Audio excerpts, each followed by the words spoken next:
RadioNext.TV. We are live from the studio here in the Cool Groove site. Dr. Mark Echo, Harold H.B. Bell, warping and woofing your radio as we do every Wednesday morning, 10 a.m. to 12 p.m. Eastern Standard Time. And, Doc, I know you feeling like I'm feeling. Yeah. Right in the wheelhouse of my passion, watching the development of our young people, our future. There you go. People who will be making life easier for us in the legacy. twilight. Yeah, the legacy. But no, man, we're going to have a great conversation today. As you know, this show is sponsored by Comenius Institute. And Doc, take it over and tell them about Comenius, and then we're going to introduce our guest, and then we'll take a musical break as we do. Yeah. Let's see if we can make the young people's move in the seat. There you go. There you go. No, talk about it.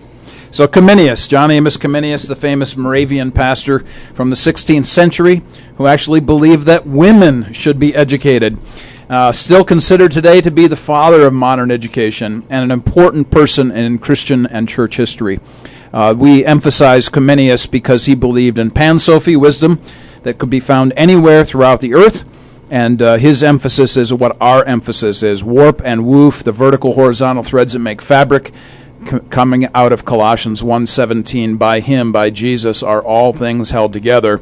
And today in studio we have folks who have been with us weekly down at IUPUI's campus, folks who are going to be sharing some of their experiences here today.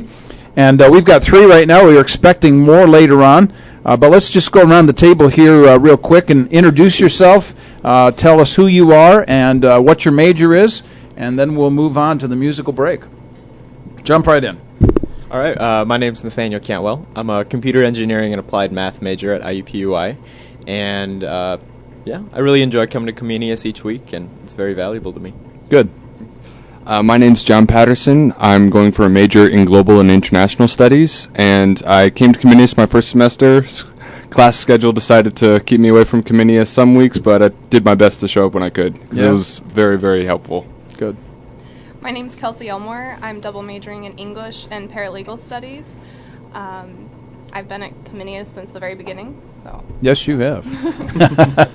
And we have Luke Haskins, who's going to be coming in, as well as Gisette Menard, who's a Haitian young woman, just graduated with her M.A. in education from IUPUI. I'm going to tone it down and I'm going to behave myself. Try to just let half of the monster out the basement. But okay. You know, Gisette, I'm going to have a ball saying that. No, but just stay and listen. I'm going to even have some music for our young people today. I've got it loaded up. Stay with us. We're going to have a great time today finding out where these young people are going and how they get there. On Commenius Institute, Warp and Woof Radio, this is Cool Groove Radio. Oh, yeah, and if you noticed, the beat is up a little bit this week on the Warp and Woof Radio show. Harold H.B. Bell, Dr. Mark Eckel in the house, and we are all smiles as we have our future in the house today. Yeah. The Commenius Institute sponsored program, Warp and Woof Radio. Dr. Mark Eckel, man, you've finished another year of doing some great work on the IUPUI campus, really sharing ideas, thoughts, incorporating the wisdom and the knowledge that it's going to take to move forward in life. And these young people have definitely been offered a dose of some real good wisdom and knowledge as they move forward. Introduce our guest again, if we can. We had 2 more that come into the house. Yeah, we had Kelsey and John and Nathaniel have introduced themselves. Luke and Gisette have now joined us after the break. Why don't you guys just tell us your names and tell us what your majors are, and then we'll get right into the questions. Very good. Well, my name is Luke Haskins. I'm a marketing major and computer science minor. I'm Gisette, Juzeette. And I go to IUPUI and I'm majoring in elementary education, master's. And you are graduating. I am. Next week, yes. Yes. Well, Congratulations. This Sunday. Well, this Sunday, yes. Yeah, that's right. Yeah. And we didn't miss anybody, right? Y'all are still taking classes, right? Yeah, okay. Just want to make sure that I'm still on the same page with everybody else. Well, it's been a great year, as HB has suggested. The idea, of course, behind Comenius is to actually provide a bridge for students coming into a public university where they're engaging lots of different ideas that sometimes haven't heard before, but certainly the idea is to give them somebody to hang on to, somebody to talk with about the ideas that they're engaging, and that's what we've been doing all this particular year. So one of the things that we did on Mondays was we had a round table basically of at lunchtime on Mondays from about 12 o'clock until whoever needed to go left, 1:32 sometimes in the afternoon, which was great. Tuesdays we had individual meetings with individual students. So the first question I've got, you guys just jump in as you would like. What was the benefit that you gained from the Comenius lunches or the personal meetings? Whatever comes to your mind. Yes, this is radio. We do not want dead air, but feel free. Jump right in. I could say that we take in a lot in schools, and we're supposed to think a certain way, and sometimes this collide with what we already believe in. And having a group we can discuss those ideas and how they clash in our heads and our reality is very, very useful and Good. important too. We get to shout. Yeah. Our You craziness, get to talk with other people who might Yeah. believe what you believe. Yeah, I mean, it's dangerous because it can become an echo chamber, Yeah. But I think the fact that we're also experimenting the other world, if you want to call it so much, it just we're not in an echo chamber. Definitely not. Good. Definitely.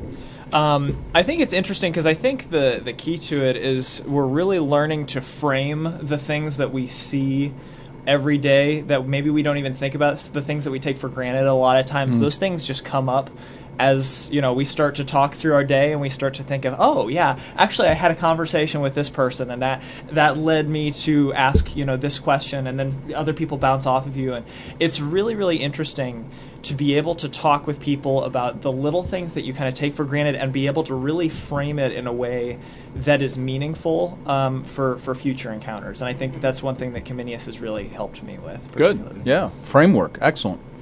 Other thoughts on this? I would say primarily when you're taking classes all about whether it be philosophy, ways of thought, different views of history, art, all those things. Those are fundamental ideas of culture that when being a Christian, you're indoctrinated in a way with how Christians are supposed to view things, with how you've always got a lens for art, for music, for how even your church service is supposed to go. So you've always got these assumptions on, okay, this is how it's going to be, this is how it's always been, this is how it's supposed to be.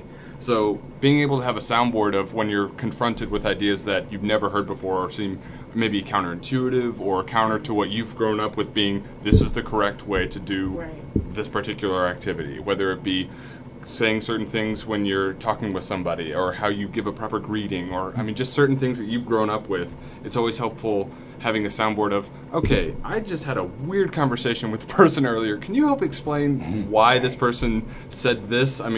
Because to what I've grown up with, that seems counterintuitive as if they're wrong. But being able to talk with people, and not that it always has to be Bible, church, prayer, constantly, but it's helpful being able to have a Christian perspective and talking with people and explaining, okay, so how, as a Christian, should I view this? Not in a church sermon, but in a real one-on-one conversation or as a group, and how some Comenius lunches were, but really just understanding on a real personal level, how do I actually interact with this person? How do I actually talk with them in a way that I respect their views but still show that I hold my own? Yeah.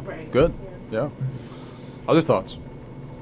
I think it's really been great for me to just sort of build the relationships with all you guys and the other people who attend, just because we're all anytime, Joe. No, because we're all sort of at the same level. We have similar backgrounds, but each distinct and different in their own ways. So we have the chance to challenge each other and really, I think, grow as Christians, as students, as people.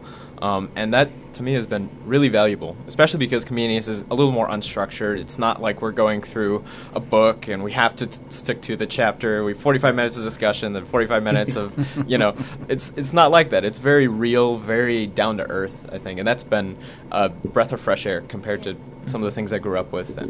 Yeah. It's like our point of view is the source of a discussion. So we just come up with issues or questions and we go from there, and it goes from political to biblical to cultural. It's crazy, yeah. And it makes it always relevant. Yeah, it's absolutely. relevant. Yes. Yeah.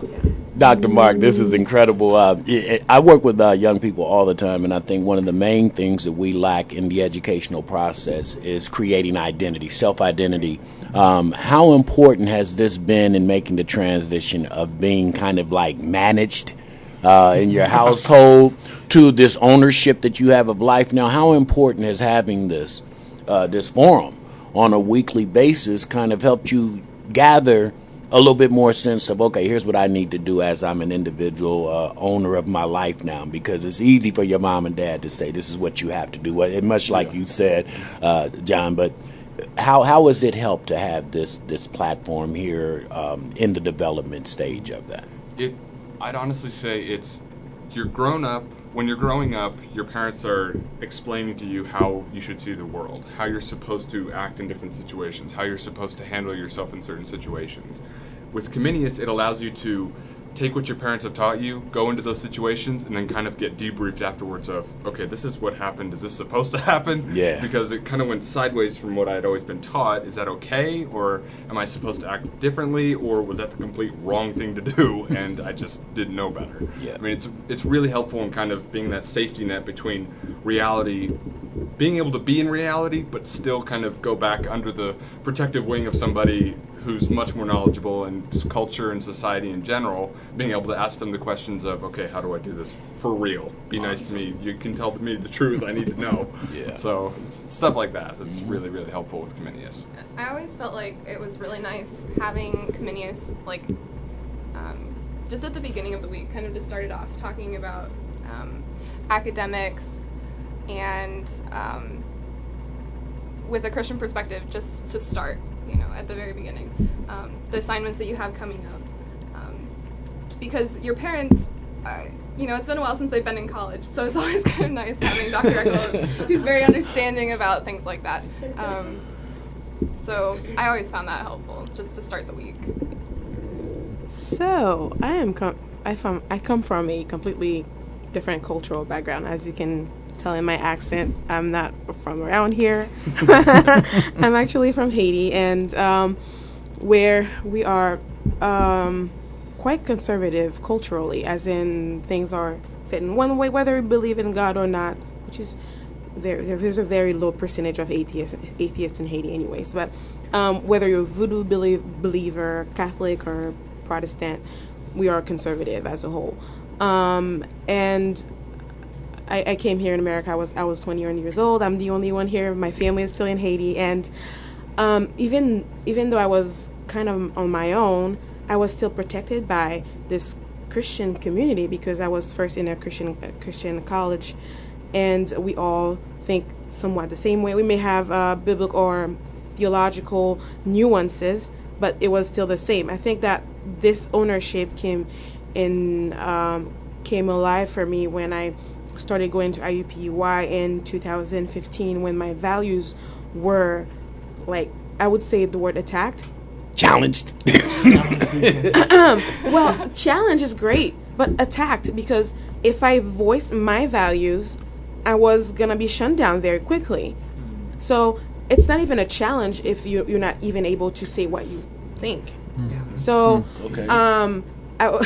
Challenge would be a great word if we were exchanging values. It's more like, open your mouth, I'm feeding you all I think is right for you, and you don't get to say anything about it. That's they don't let you respond. No, you don't. Really I have taken classes, actually 3 classes with doctorate students, and it can be quite intimidating to say what you really think. And when you do, the teachers would be like, well, we're not talking about this right now.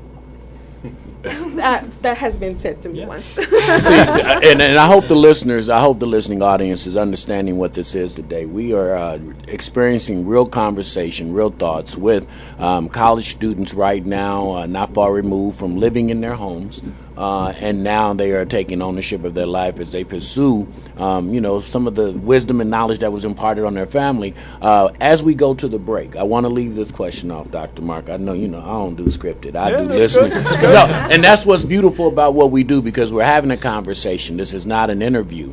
We want people to be candid, and we want people to understand who are listening some of the things that our young people think, instead of us getting in the room as advisors and adults saying this is what we should do. We will never know if we don't talk. But the question I have, and it pertains to the Christian faith, and Josette, you made a very good point. In the culture of Haiti, the values that people live by are so uniformed. You're not standing room to be attacked a lot, because you have a continuity of how we live in this village. Right. All of us, though, as Christians, come from a culture where we celebrate our Christianity different, particularly here in America. So when we come back off the break, when you came to IUPUI, all of you come from different parts of the state, different parts of this country maybe. How did it feel to mesh your Christian values, what you had learned, with this culture that doesn't really have a Christian definition on a college campus? And when we come back, we're going to ask those questions. You're listening to Warp and Woof Radio on the Cool Groove site at Radio Next. RadioNext.tv. We are live in the studio today, and we are blessed and honored to have our young college students in the house. And I don't mean young minded, I just mean young chronologically. When you're here at 60 years old, let me say, first of all, brother, happy birthday to you. Oh, thank you, man. Thank you. You know, the big 6-0, still fresh. And you go on Facebook, I tease him every week, but I call him Pretty Boy every time I post his picture. You know, so go out and check out my twin brother in Virginia. We love you. But we're in studio today, and we have Kelsey Elmore, John Alex Patterson, Luke Haskins, Nathaniel Cantwell, and Josette Menard. And we are talking about the transition of trying to maintain a solid, sound Christian lifestyle as they are thrust into this new environment of individuality and all these temptations and all the things that can come along with being an adult. Dr. Mark, great students that you have here. Yeah, absolutely. Continue this questioning, man. I'm loving this. Yeah. So you guys jump into this. HB sets you guys up, coming from one culture, a Christian culture, into this culture. How did you mesh? How did you fit in? What are some of your experiences there? I'd say at first it was sort of a us versus them mentality, because, I mean, when you've always grown up in a Christian home, you've always gone to church, which meant just about, I mean, I was also homeschooled. So to me, my entire environment, my entire life was all around Christians. So other than my neighbors, I don't think I had any real contact with non-believers. So for the longest time, it was us versus them mentality, because that's how it always had been. It had always been non-believers were out there. They're the group outside of this that, yeah, you occasionally see them, but you never actually come in contact with them. You never actually have to do a project with them. You never have to sit down and do a class with them. I mean, that was always something that, oh, that's down the road. It's down the road. Well, once you get thrown into college, guess what? It's now. So having to get used to being around people with different views, at first, I mean, this may just depend on your personality and how you resolve situations like that, but for me, it honestly was a listen first, talk later. So just learning more about, okay, I'm in this new environment, there are a lot of new people, so I might as well learn more about them before I try to put myself in those groups, because I don't even know what the groups are made of and who was in there and what they believe. Yeah, that's a really wise approach, to listen and then talk. You know, the whole 2 ears and 1 mouth thing kind of kicks into gear at that juncture, you know. Other thoughts on this? My experience has been a little different. So I'm studying a more technical field, engineering and math, and none of the courses that I've taken, with very few exceptions, really runs counter or encounters my Christian beliefs at all. You know, it's not like Jesus had anything to say about circuit analysis. So, as far as my experience, doing algebra wrong. Exactly. It's, repent.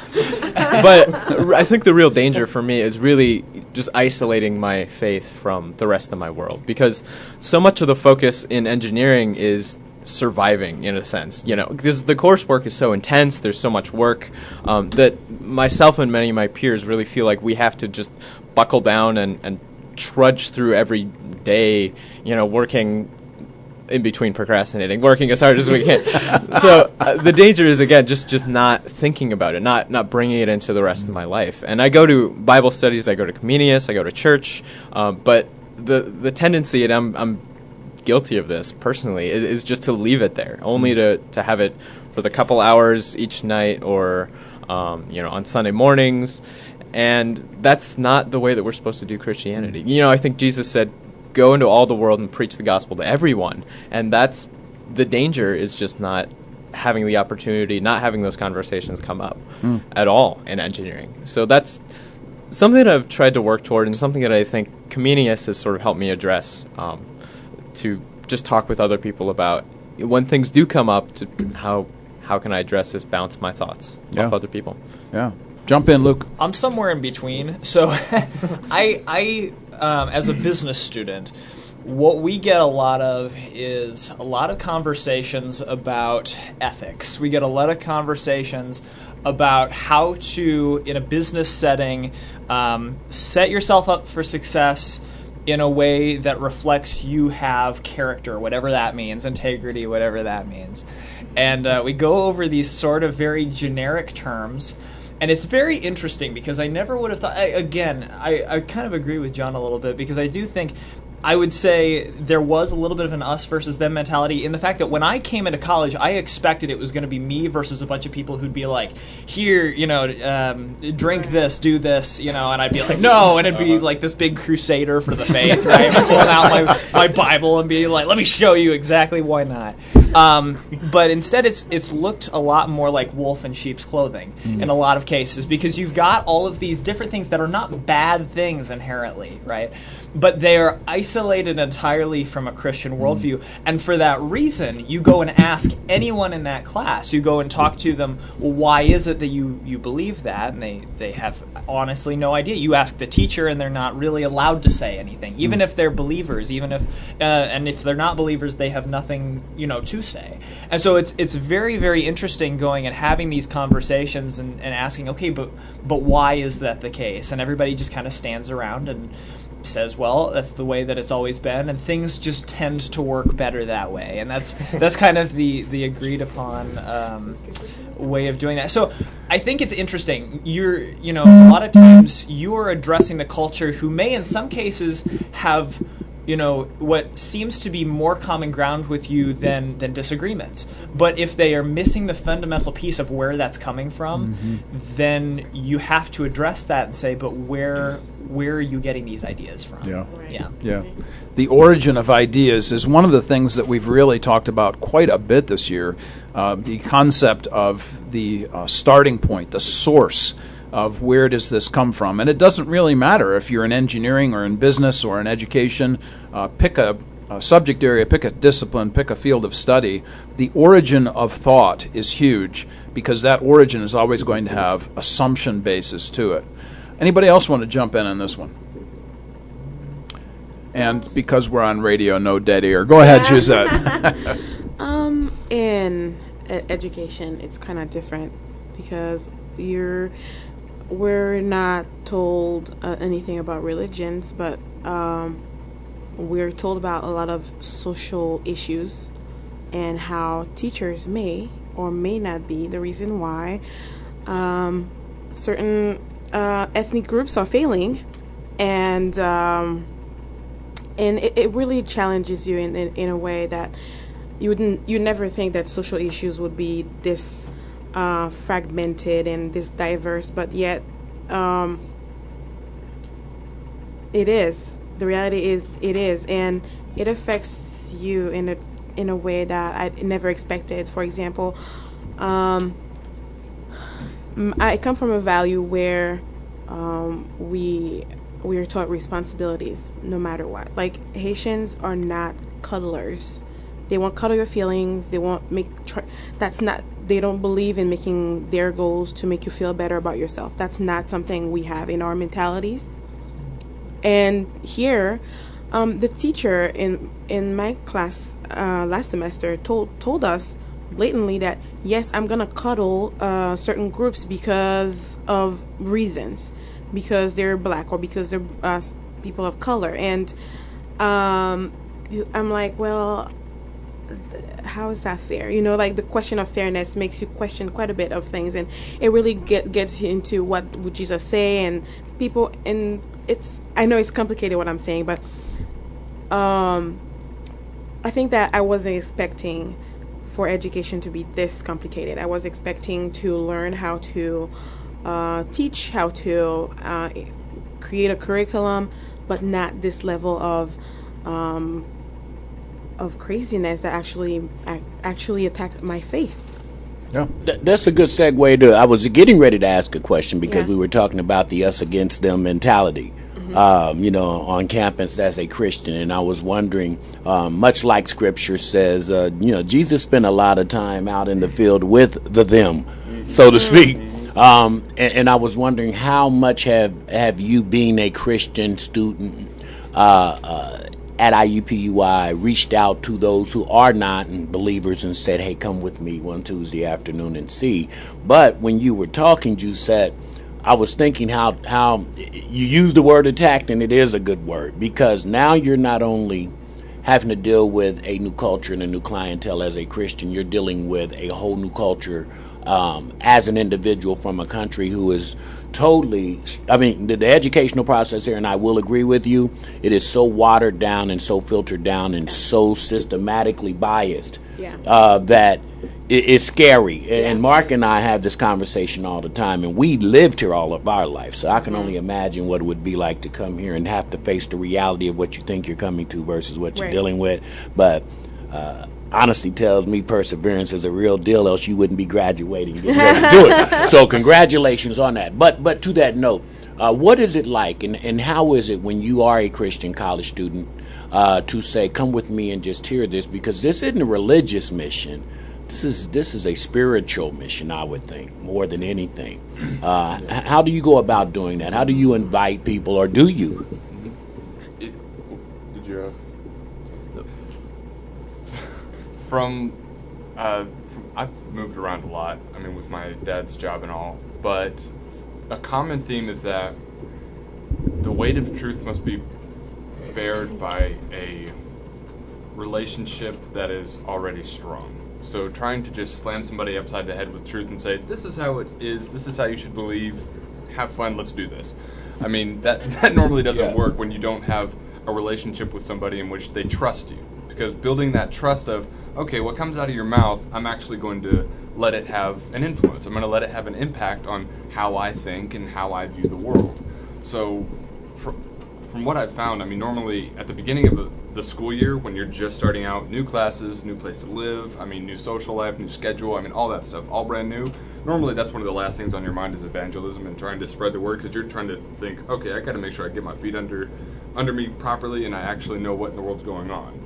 So normally it's once you've developed that and people now understand who you are, and because you've been to classes for several months now, and people know that, okay, this person, he's maybe a bit uptight, but he's normally knowledgeable about the material, so he's actually trying to be a good student and all. So okay, I'll hear him out a little bit. And then once you've got that type of relationship and that type of credibility, it allows people to do more when you're trying to talk about faith, or when you're trying to talk about the origin of ideas, or the origin of humanity and the universe and stuff like that. Really deep stuff. People are more willing to hear you out when you've demonstrated that you are someone worth listening to. The issue of credibility is a big deal here. Did you want to jump in, Nathaniel? Well, a little bit. I think there's a lot of Christian activity on campus, actually, more than I was expecting. But being at IUPUI, a lot of people I've encountered just in completely different areas are, I've seen them at youth groups, Bible studies, whatever, and it's been really encouraging, I think, to see that. But at the same time, there are a lot of people searching as well, and some specific people come to mind, but especially in my limited field compared to you guys is just engineering. People are so focused. They're thinking about these questions that all of us have about religion, about meaning, about life, and there's just not a lot of active searching going on, just sort of there, I remember one guy I was talking to, I invited him to come to a Bible study. He said, you know what, I don't feel qualified, to talk about the Bible. I want to read it first and understand it. And to one degree, I respect that, but at the same time, I think there's a need for sort of a burning desire to be awoken, and I don't see that in a lot of my classes of people who are searching for Christianity, but there's still the search and there's still that desire that all of us have. Yeah. Yeah, I would agree with that. I would say, half the time you're just trying to feel the waters and see if they're even ready to bite, because if you can't pick the fruit, don't bruise it, is what my dad always says. And so you figure that out through conversation. So I feel like this semester, now that I'm just finished sophomore year, I've been a lot more comfortable talking to other people. I got a job on campus, talking to coworkers, and so you just kind of raise questions and comments with them just to kind of feel it out. But yeah, it's trying to find that balance of all right, who's ready for this and who's not. Yeah. Yeah, no, absolutely. I have a couple of thoughts on this. I think that this is, as we're talking about, how do we address unbelievers on the college campus, I think that one thing that was completely a surprise to me, I remember, so actually I have a story to go along with this. There was, as I got into orientation with who was going to be my future roommate, he and I, we were both believers at the time, and there was a third guy who was rooming with us during orientation. And this third guy, I remember we were, as the two of us were discussing classes, one of us just very briefly said, hey, we're trying to figure out what classes we're taking. What about religious studies? And we were just kind of going back and forth. It wasn't anything really big. And all of a sudden, he, the third guy comes out and says, well, actually, I've got a lot of really interesting religious beliefs. I don't even know if you'd like to hear it. And I said, I'd love to hear it. So it was hilarious because as soon as, he absolutely, he loved this conversation. He loved being able to be in an environment where he felt absolutely welcome to be able to have these kinds of conversations. And I think what's so interesting, the thing that I would have never expected on the college campus, I thought that it would be a battle of me trying to push them to have a lot of these conversations, but a lot of times whether they realize it or not, whether it's, realized or subconscious, they are craving these kinds of conversations because it's meaningful to them. You ask, well, what is your major? Simple questions. What is your major? Well, I'm this. Well, why are you going into that? Well, it's because I want to impact the community in this way. Well, why do you want to do that? Well, it's because of this fundamental belief that I have. And you go into it and you realize how much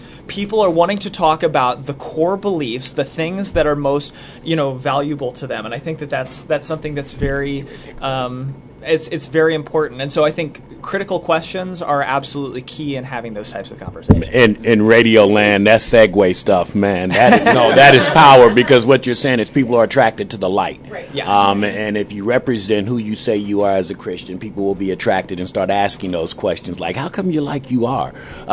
Kelsey, when we come back, I want to know, because you just shared that you're getting ready to take an internship far away from home, and much like you said, you'll be leaving. You won't be leaving the United States, but trust me, going to Indianapolis to where's that, Texas? Yes.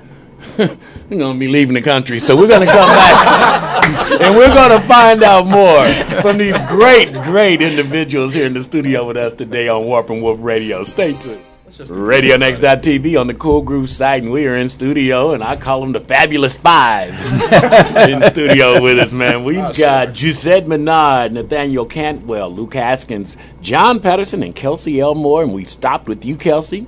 Getting ready to go to Texas, and I'm sorry, Texas. And if you've been listening to the Harold Bell, sometimes I get outside of my way, so please forgive me. Dr. Mark, incredible show today. First of all, man, I just, you're my brother, and I just want to really say thank you for taking the time to impart wisdom and knowledge on our young people. And we say it all the time that we have a lot of older folks who always ask what's wrong with our young people, and my response is, without hesitation, is you're not spending time with them. Yep. You're not trying to, instead of own them, give them some authority so when they go out, much like was discussed earlier, your parents teach you what you need to do. We have to trust that if you do the right thing, then when we let them go, they're going to create their own authenticity. They're going to create their own individualism, but the principles and the fruit that you put inside will carry them through. And too many times we're wanting to put it in them and then tell them how to use it. Yep. And Yep. that's the wrong message. And what you're doing over at Comenius and over on the IUPUI campus needs to be emulated and done in school systems and sports programs, whatever. Yeah. We have to let these individuals come out and just give them some wisdom. And Yeah, I appreciate that, and thank you so much for being on the board, HB. We're grateful for your service, man. And honestly, it's the radio show that has become a real pillar to Comenius. It gives us an outlet and an opportunity to communicate in a way that we probably wouldn't have had otherwise. But I do believe HB set you up, Kelsey. So now you have to actually come through on this one. The question has to do with the issue of how do you feel about going to this internship? What are you looking forward to? How do you think this might benefit you, change you? Just take it away. How do you think this is going to hit you? To begin with, it's going off far away on my own. Haven't done that before. Recently, this past semester, I lived downtown 5 days a week and then went home on the weekend, so I still had that refresher. Sure. You got your family at home, yeah. So this will be new. It's interning with a public prosecutor, and he also dabbles in other parts of the law. So it'll be helping me learn a bit more about my intended field. Yeah, and your intended field is the law, which has been a discussion you and I have had, and the rest of the group throughout this particular year, and the importance of understanding that there is a law outside of the law that's human law. Oh yes. Yeah. And it's been interesting trying to navigate that. Hearing one thing, in the textbook, and then another, like, okay. Yeah. Well. and you've written some really great papers, and you've let me read some of those papers. There's some really great stuff there.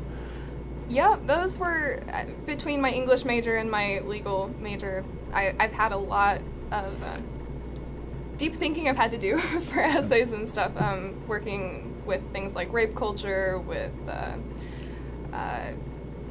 millennial Americans, to then just making things about car accidents, writing reports. So it's been a very broad range of assignments. That's really great. Let's continue down that particular road with summertime issues and how it relates to your life going forward. What are you guys going to be doing this summer, and why does that matter to you at all? Why does that matter to you at all? Why does that matter to you at all? Why does that matter to you at all? Why does that matter to you at all? Why does that matter to you at all? Why does that matter to you?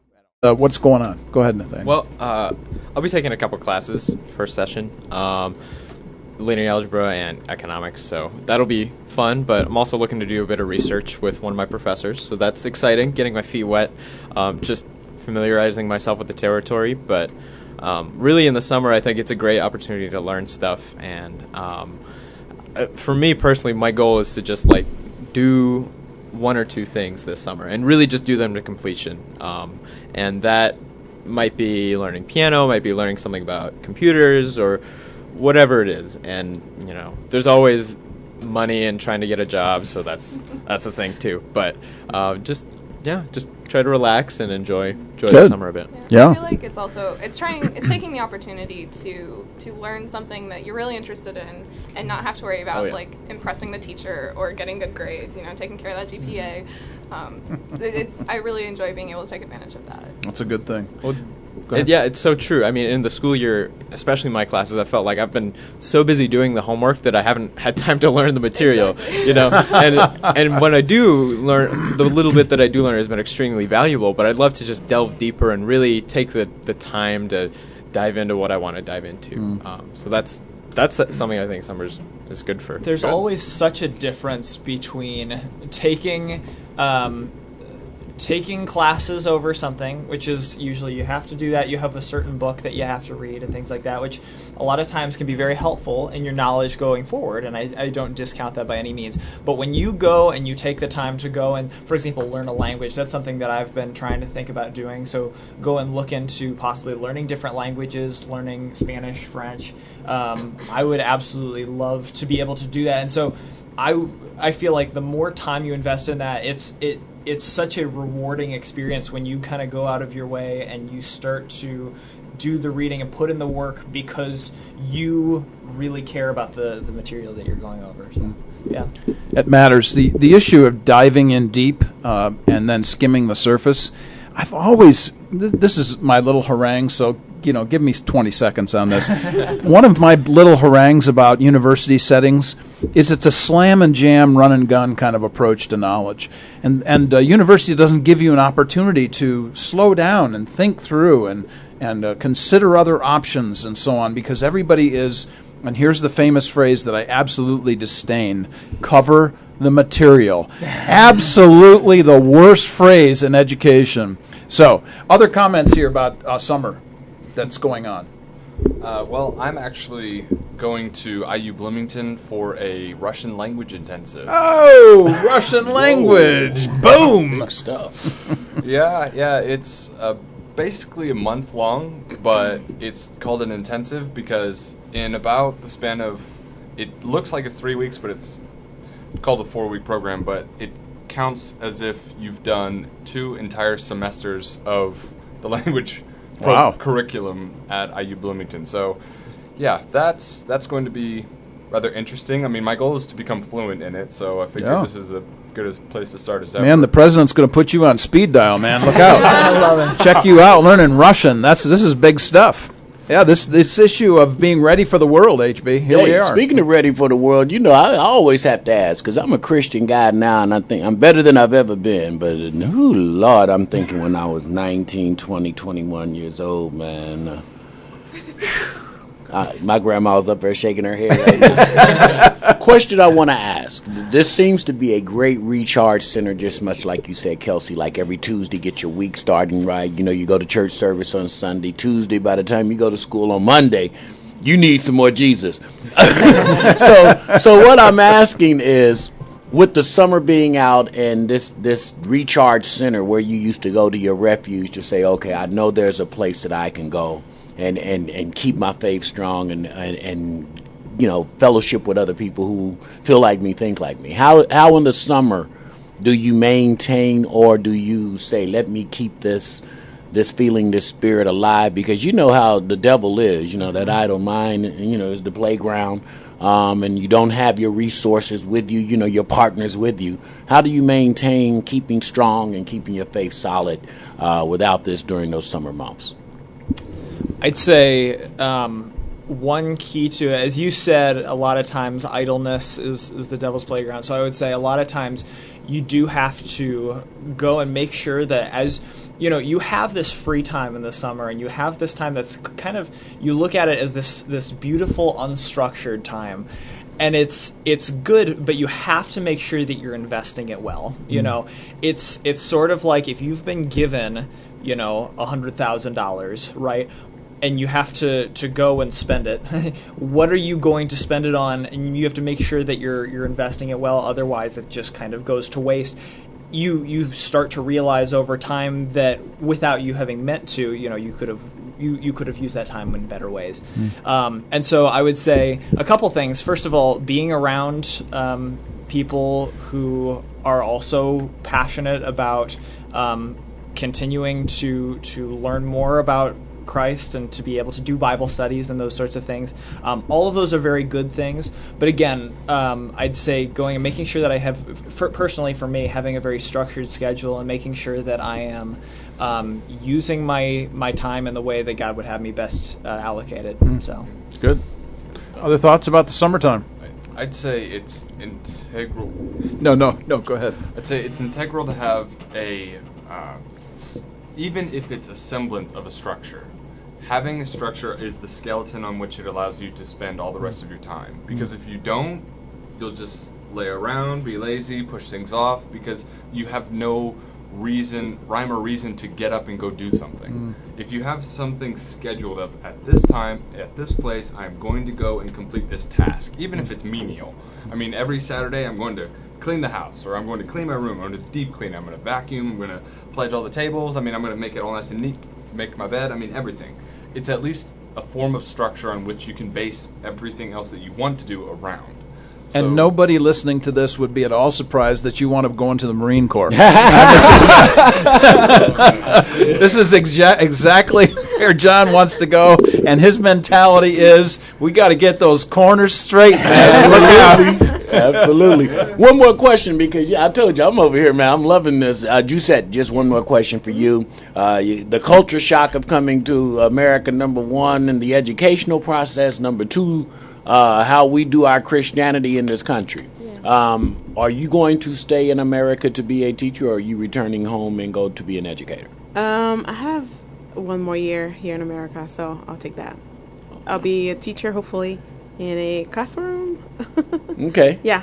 Awesome. There are some of us who are trying to convince Juzette that she should go on for the big D and get the PhD Doctor? behind her. And her dad is going to be spending some time at my house. He's staying at my house. You going to doctorate He school. and I are going to have some conversations. Look out now. It's over. You know, right now, it is.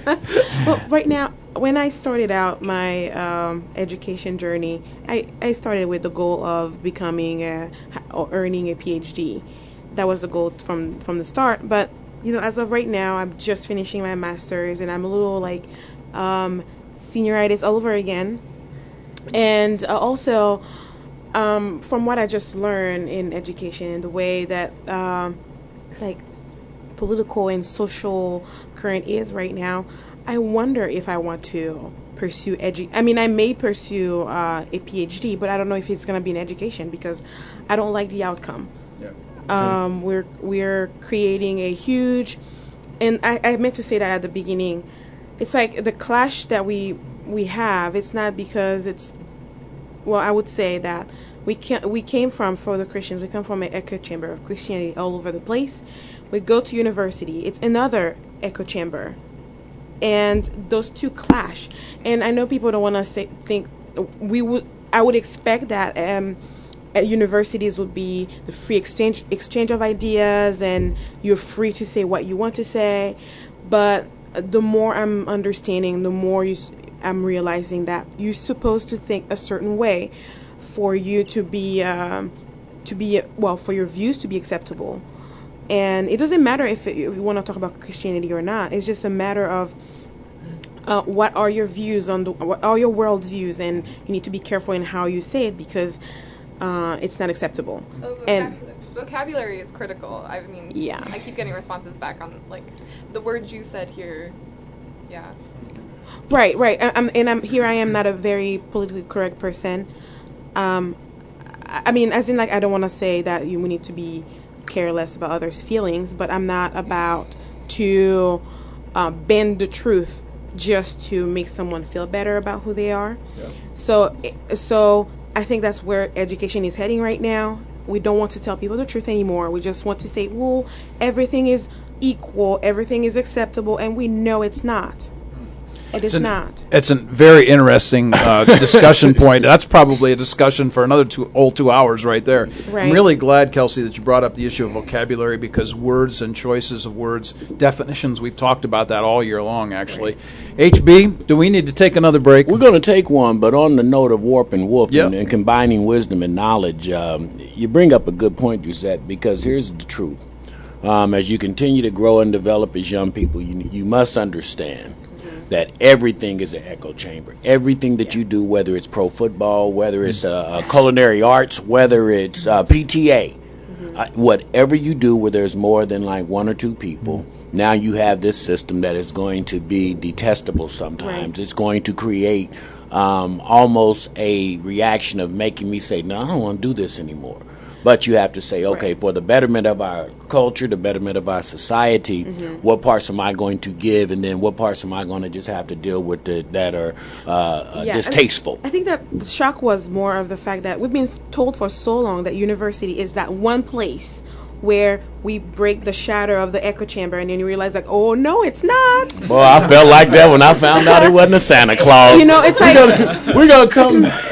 You know, it's like, I know, you're expected to learn because the teacher's going to... I know the goal is to... the teacher needs to be neutral. I mean, that word should be removed from the dictionary to begin with. Yeah.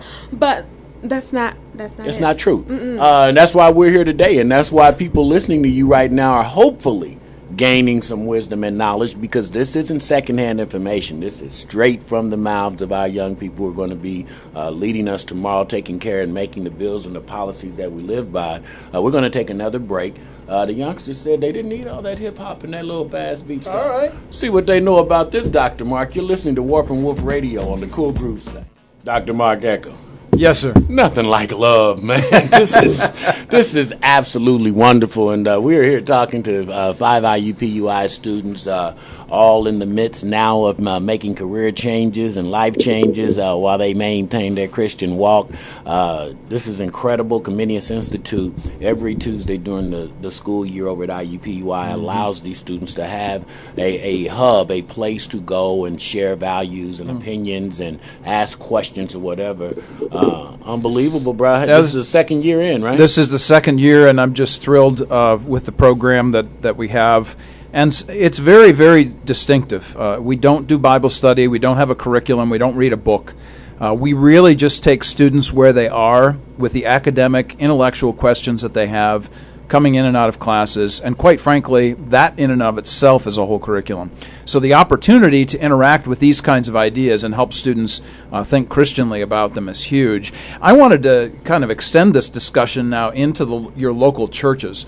And I'm wanting to ask just a general question about how do local church people genuinely or see you as college students in these years? How do they approach you? How do they treat you? What's the general response that they have to your studies? Just jump in and go for it. I think it's interesting. So we have obviously these structured sort of youth group things that we've got up until high school, right? And then once you get into college, it's sort of like you are now, what would be considered an adult, right? And you're starting to kind of gain a little bit of independence and sure-footedness. And that's really the point that I feel like the church is it's most necessary to go and step in and say, look, how can we help you? How can we, be there alongside you as you're taking these first kind of baby steps out into the, what you would call, quote unquote, the real world. Mm-hmm. And so it's interesting because I would say in my personal experience, we had, with our church, for a while we tried to do, there was a college outreach group that we started to try to organize.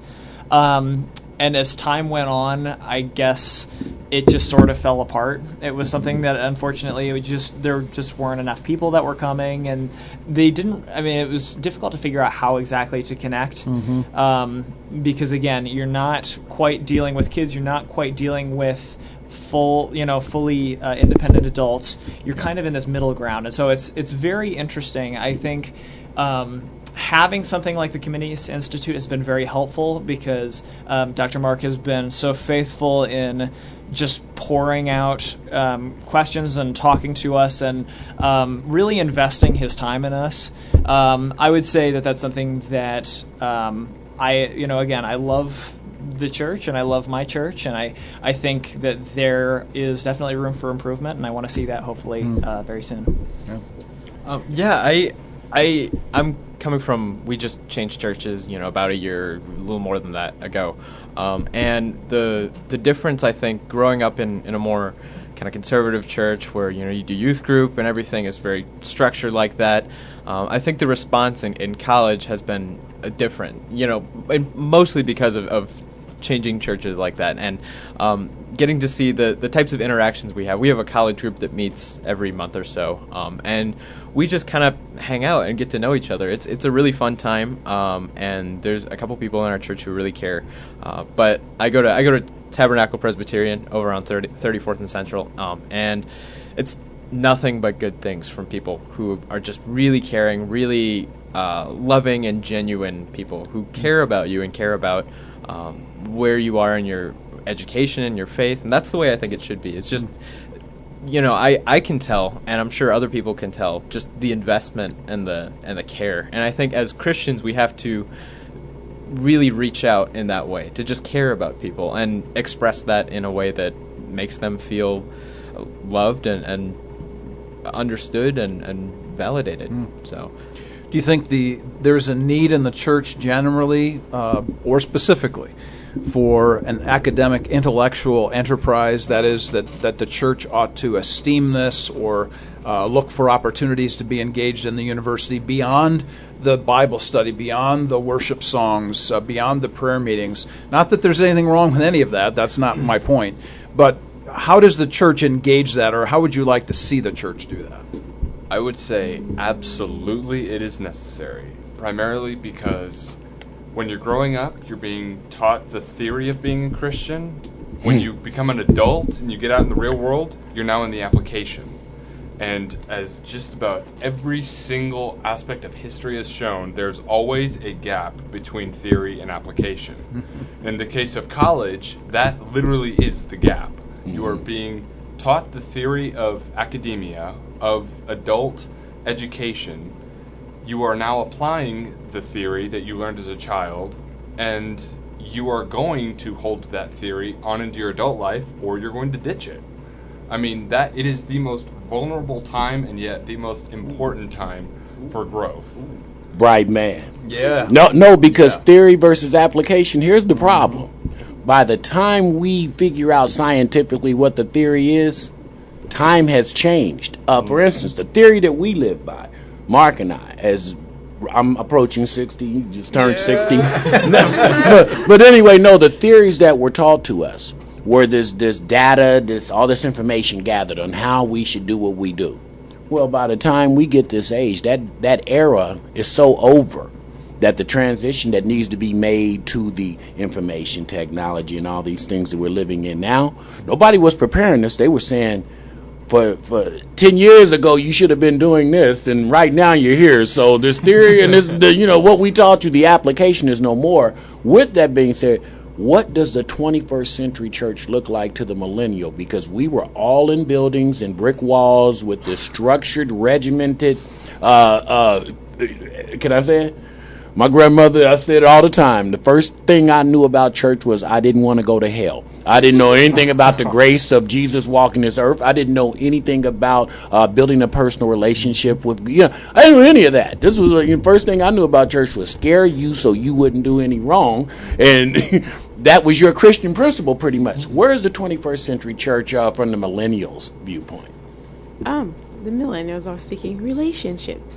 Relationships. Yeah.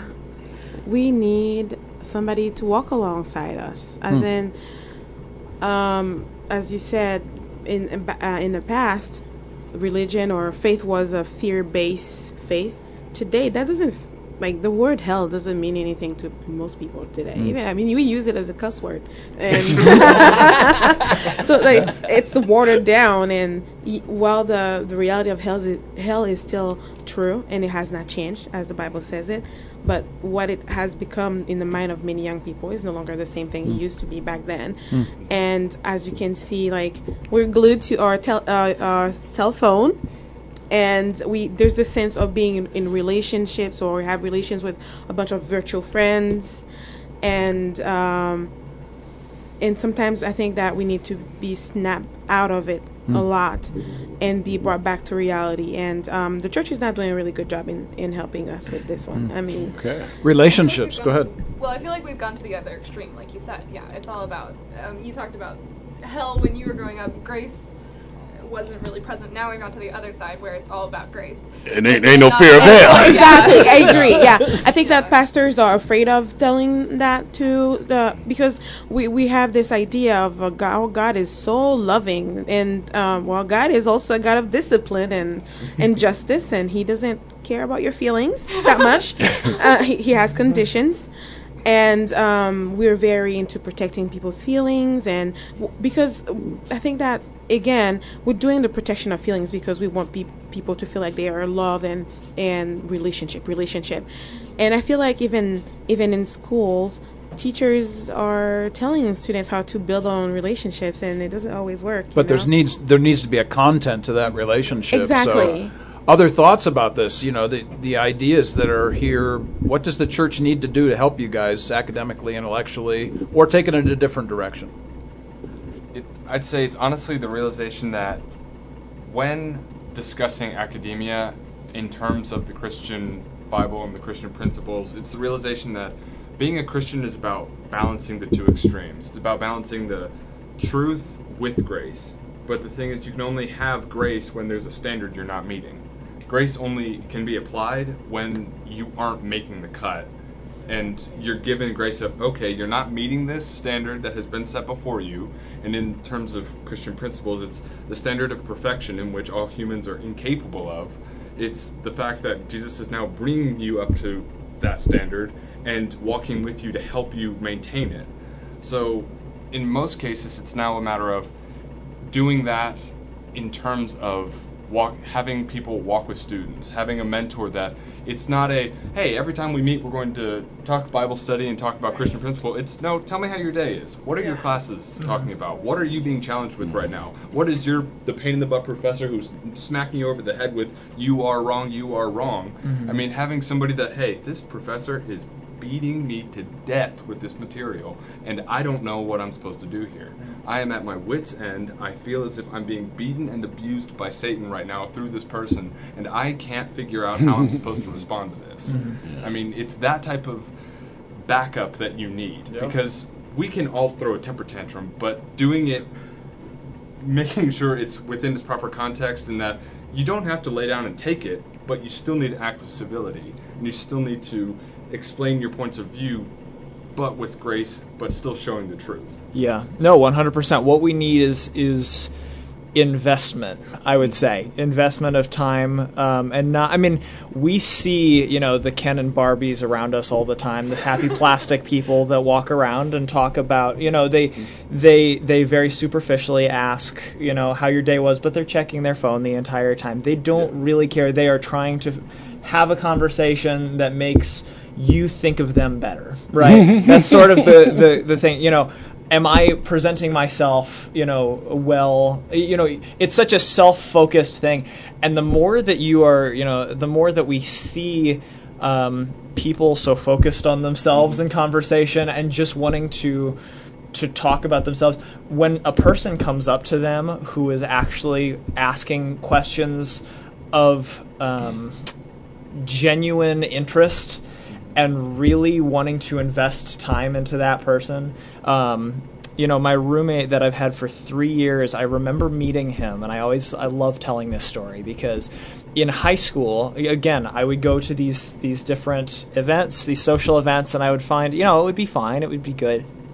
But I remember he came up to me, and we had a very brief conversation. It wasn't, anything super special or anything like that. And I remember the next time that I bumped into him, he said, "Hi, Luke. How is your family doing in Colorado, and how is your family doing in Florida? And you talked to me about this assignment. How was that going?" And he really, immediately his memory came back to all of the things that we had talked about, and he didn't see me as just another face in the crowd, like, oh yeah, he's this person, let's just find out what he has to say and what he's going to vent about forever. He cared, and that was something that stood out to me, and that's something that I really respect him for. And I think we need a lot more of that in the church. I could say, though, that it does go both ways. For sure. Like, us as students need to be looking for making ourselves approachable, I guess, Yes. from the older generations or, even peers. Because, sometimes it's us that has the phone, and we're not paying attention or asking Dr. Dreckle, okay, so, wanting his opinion, almost. We just want to, just let it all out, and then that's it. All right, now I'm off to class, There's a sort of ageism to some degree. I guess I would say, there's an ageism and it's odd, I feel like, how that's sort of happened. I feel like people, because they are stuck in a class with the same people a lot of times, it's very easy to find that people are not, it's very difficult for them a lot of times to socialize with people who are older than them or younger than them or those types of things. So, go ahead. Ageism maybe because we're being told right now that people like those in the corner, the old guys she's pointing at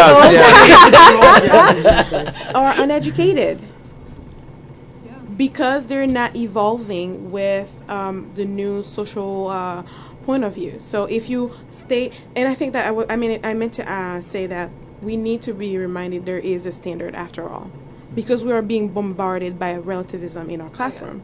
And when you say there's no absolutism, well, every truth is true, and we know it's not true, So I think that when we believe or think we're being told that everything everybody does is okay as long as you don't kill somebody or you don't hurt, it goes counter to what the Bible says as God being the absolute truth. And I think that we need to be reminded of that a lot, because it really softens our views on sin, actually, and what we used to think and know is wrong. It softens our views. I mean, I think that we should rethink of how we approach certain issues, but it doesn't mean that we need to soften our views. And I think that's where we are right now. And I wanted to say that. Nathaniel wanted to jump in. Yeah, absolutely. I think we talked a lot about like how it's important to be invested, but I think one of the ways is what Gisette was talking about, and it's really when it's the relationships between the older generation and the younger generation. And I think one of the things that commend you, Dr. Eckel, for doing well is just staying current on what's floating around in culture and what young people are thinking about, because there sort of tends to be an isolation, I've noticed, with people who I've encountered, family and family friends, where they're just kind of brush off young people. Oh, this generation is the worst, and that happens. I mean, it's normal for that to happen. It's happened for many, many generations. It's nothing new. But I think one of the ways that we can really reach out is just to be human with each other. I know, amazing. You look shocked. I know, I'm just absolutely shocked. Right, just to be vulnerable and I think express to people, us as college students with our peers, and also in the relations I've had with people who are older, is just not shying away from the flaws, and also just again caring enough to educate themselves. We're going to take our last break before we close this down, but I just jotted down 2 words: virtual and authentic. And it is so hard to understand authenticity when you live in a virtual world. And we're talking about this generation now who grew up on this phone, which now everything is a virtual send push button away from your answer. Authenticity gives you a chance to be in the face of somebody, see their flaws, agree to disagree, where you can look in the eyes of or see this face and know that I'm not mean to you, I just disagree to you, let's figure this out. You can't do that when you live in a virtual world, and I think that's the gap that we have to close just by listening. Old people, I say it all the time, we have to learn the tools of today so we can communicate better. Young people have to start doing more face-to-face to understand that every time that you say no or disagree, it is not a slam in your face, it is not I don't like you, it doesn't mean anything, but how can we figure this out since we couldn't reach the agreement on just this subject matter? And that's what authenticity lens. And so we're going to get back and find out and close this show down. This is a wonderful, wonderful time we're having today. Warp and Woof Radio on the Cool Blue side here, man. And our young people are blowing it up today. Reverend Charles Harrison and 10 Point Coalition is coming in the house. Community Voice, and man, congratulating these brothers on a great resource to help them fight crime in our community. But Dr. Mark Eckel, this has been, You love it. I love it, man, because this is the passion, and when you get a certain age, I think you need to start transferring what is your mission, what is your destiny, and we were just talking off air, and I said I pray and hope that to the younger generation they can see me as approachable, they can see a light and say, this guy, I can go and ask him a question, and it's not going to be a self-serving answer that he gives me back. He's just going to offer me some insight and wisdom because he's trekked through this thing a little bit longer. Doesn't make me better than less than, but I think experience counts for something. And what you're imparting on these people on the IUPUI campus is tremendous, and they've already shared and expressed that that's what it's about. But they all right. We don't have to worry about. We don't have to worry about them. I don't think we have to worry. So, going to close this show out. And guys, thank you so much for coming in today. Yeah, it's been great, HB, and HB and I brothers. I'd walk into the gates of hell with you, man. So now we're gonna go through the gates of heaven. I told you I'm scared of hell. Did I tell you what Grandma told me? I was meaning on earth, man. All right, here we go. Let's take the last 12 minutes or so of this show and talk about this one issue that if you were going to tell somebody about the school year and the need for something like Comenius, maybe stories that come up, an idea that we talked about at lunch or personal conversations, what would you say to people? What is the need for something like Comenius?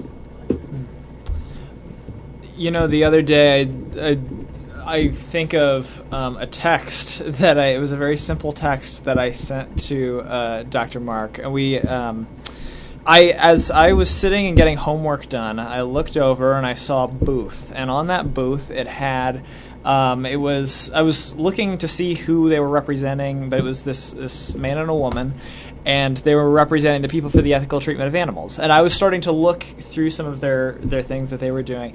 And, you know, ordinarily it would have been something that I might have just glanced at, maybe very briefly, and then walked away. But, you know, I immediately, having that sort of connection to Dr. Mark, I just simply sent a text, said, you know, should I talk to them? Should I not? You know, and after a text back saying, yeah, that sounds like a great idea, I ended up walking over and having a great conversation with them about what it was. It had something to do with whether animals have the same rights as humans, and it was a very interesting conversation. But those types of things, like we said, those circumstances that happen, it's so neat to be able to go back and have those types of those types of conversations that you can go and yes, you can have those conversations, and then you could go and walk away and do nothing with them.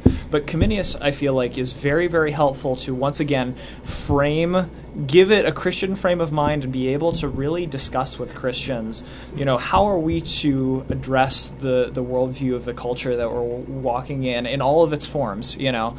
I think that Comenius is a great tool that I have, and I love each and every one of the people that I've been doing Comenius with, and I think it's just necessary to be able to have that group of believers who you can talk to and really address the culture with. Yeah, I think one of the unique things about Comenius is really the attitude and atmosphere as well.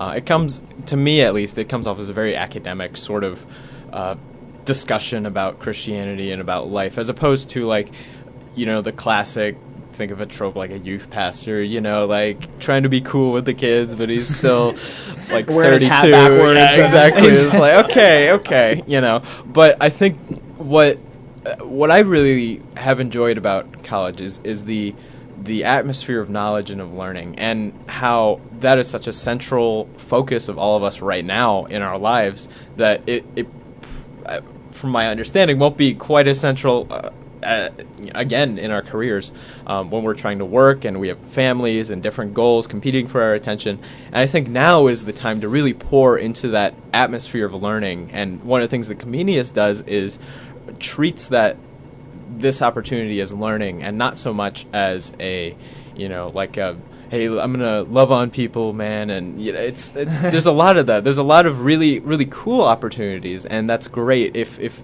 I benefited from those and from other people who are really care about students. But I think Comenius is unique in that it really captures the academic nature of college. And that's what I think a lot of Christians crave and young people crave, is just that it's not something completely off the wall different, but it's something that rhymes with what we're doing in class. Yeah, it's the proverb that comes to mind is the fact that iron sharpens iron. And we always think of that in religious scenarios. We always think of that in terms of a Bible study or a one-on-one accountability partner and stuff like that. But that can also apply to earthly wisdom and knowledge as well. And being able to pound through the facts of a really difficult perspective on a particular issue, or a theory that we're trying to understand about human behavior. I mean, we're confronted with that so often, and yet we rarely think, I should talk to somebody who's knowledgeable about this, but still comes at it from a Christian perspective. That seems so foreign to us because we think, oh, that's supposed to be church. That's supposed to be Sunday. It's only, you talk, the only theological depth of any type of thought is only when you're talking about the Sunday morning service or a Bible study. That's the only time you're allowed to have thoughtful depth and real meaty discussions. I mean, that's the common perception about Christian, talks, but it can also be applied to real world situations. And talking about material that you hear in class, it's really important to do that. Hearing about material, I had classes on classical mythology, and then I had another class, Intro to the New Testament. And that was mind-boggling, having to go through that, hearing it from a secular perspective. So being able to come and talk about it in, okay, this is what I heard, this is what my professor is theorizing about how the book of John or book of Romans was actually written. It's really important to be able to have someone to go and talk to and ask, okay, I just heard this, which seems completely counter to what I've been told. Is this true? And if it isn't, how do I react to this? Because I'm going to have to go right back into that environment, and I have to memorize that, because that's technically a correct answer in that class. So it's really helpful to make sure you've still got the anchor point of, okay, where do I actually go when all the mental back and forth of academia is done? What do I still hold to? What do I still let be my base of thought and what I consider to be true, correct, and right according to biblical theory and principle? Can I ask you a question? So for that class, New Testament class, when you were to write a paper, did you write it to please the teacher's perspective, or you write it to the perspective you knew all along? It wasn't anything so overt that Okay. it was, oh my gosh, he's asking me to write something that's heresy. It wasn't anything like that. Okay. I personally think he actually was a believer. Granted, he had a few eccentric views because he was a professor, but he had a full doctorate, spoke multiple ancient languages, so he was able to have a high level of knowledge about the material. So some of the stuff, it's like, are you kidding me? Why are you saying that? And then you hear his explanation, it's like, okay, so you're actually basing that on years of study. But Okay. in general, it was, he wouldn't thrust the ideas on us, but it was the fact that you're being exposed to it. And I was the goody two-shoes little kid who grew up with the Bible stories in Sunday school in the morning, Right. on Sundays, and then I grew up more, and then I heard the pastor's sermons. So I've grown up with that, but it was always assumed that who wrote it, when it was written. And half of it, these were questions you never really think of when you're little or you're growing up, because it's the Bible. It's just, you believe it and it's right. The word that you used a few moments ago was the word vulnerable. And that word, I think, is really an important word to take away today, among many other great comments here.